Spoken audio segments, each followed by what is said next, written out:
बात जम्मू कश्मीर की और वहां से दो बड़े अपडेट हम आपके लिए लेकर आए हैं। पहला तो यह है कि लोकसभा चुनाव के साथ वहां विधानसभा चुनाव भी हो सकते हैं। यह बड़ा अपडेट है, यानी राष्ट्रपति शासन का दौर समाप्त हो सकता है। और दूसरी बड़ी खबर यह है कि जम्मू कश्मीर में इंडिया गठबंधन पर बड़ा खतरा है, क्योंकि वहां गठबंधन टूट सकता है, पीडीपी गठबंधन से बाहर हो सकती है और इस बात की आशंका जताई जा रही है। तो सबसे पहले हम बात करते हैं पहली खबर की। पहली खबर क्या है? यानी जम्मू कश्मीर में लोकसभा के साथ ही विधानसभा के चुनाव कराए जा सकते हैं और ऐसे संकेत भी बहुत स्पष्ट मिल रहे हैं। इन संकेतों के पीछे है चुनाव आयोग का जम्मू कश्मीर का दौरा।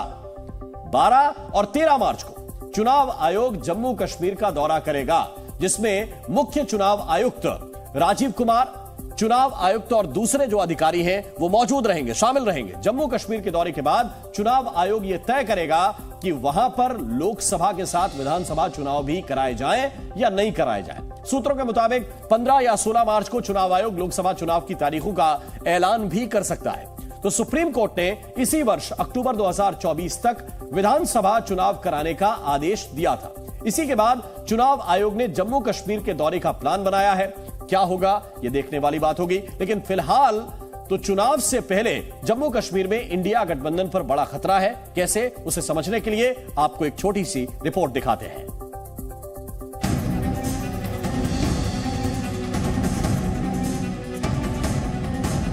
फारूक साहब ये कहते हैं हमें तीनों सीटें लड़नी हैं, तो हम शायद उनको कहते ठीक है, अगर आपको लगता है यूनिटी के लिए पीडीपी को कुर्बानी देनी है तो हम कहते ठीक है।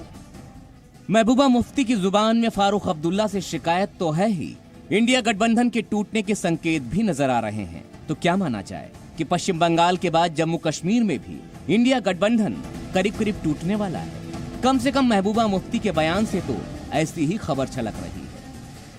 फारूक साहब ये कहते कि हमारे वर्कर्स नहीं मान रहे हैं, हमें तीनों सीटें लड़नी हैं, तो हम शायद उनको कहते ठीक है, अगर आपको लगता है यूनिटी के लिए पीडीपी को कुर्बानी देनी है तो हम कहते ठीक है। एक सीट से क्या फर्क पड़ता है? नेशनल कॉन्फ्रेंस के 3 मेंबर पार्लियामेंट थे, हमारे भी 2014 में 3 थे, तो इससे तो कोई आसमान जमीन पे नहीं आ जाता है। महबूबा मुफ्ती का ये दर्द उमर अब्दुल्ला के उस बयान के बाद उभरा है, जिसमें वो दो टूक कह चुके हैं कि 2019 में लोकसभा चुनाव में तीसरे नंबर की पार्टी को वो कोई सीट नहीं देंगे और विधानसभा में देखा जाएगा। कहाँ की सियासत है कि जो पार्टी तीसरे नंबर पे आई इससे पहले वाले पार्लियामेंट इलेक्शन में, नंबर 1 पार्टी और नंबर 2 पार्टी दोनों अपना क्लेम छोड़ के तीसरे नंबर की पार्टी को वो सीट दे दें। जहाँ तक कोलिशन की बात है, कोलिशन को चलाना या कोलिशन के मतलब माहौल को सही रखना, ये हर तंजीम की जिम्मेदारी बनती है। सवाल ये उठता है कि अगर 3 सीटों पर अब्दुल्ला की नेशनल कॉन्फ्रेंस चुनाव लड़ेगी तो फिर महबूबा मुफ्ती की पीडीपी क्या करेगी, क्योंकि बाकी की 2 सीटों पर तो बीजेपी का तगड़ा जनाधार है। ले देकर कुल 6 ही लोकसभा सीट जम्मू कश्मीर में थी, उनमें से लद्दाख की सीट बाहर हो गई है। बाकी बची 5 में से 2019 में लोकसभा चुनाव में 3 सीटें अनंतनाग, बारामूला और श्रीनगर नेशनल कॉन्फ्रेंस ने जीती थी, जबकि 2 सीटें जम्मू और उधमपुर बीजेपी के पास गई थी। इस हाल में फिर काहे का इंडिया गठबंधन?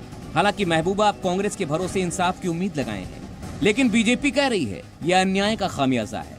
आने वाले समय में जिस प्रकार से मजाक उड़ाया इन्होंने मोदी जी का, उसका जो सिला है तो इनको मिलने वाला ही है।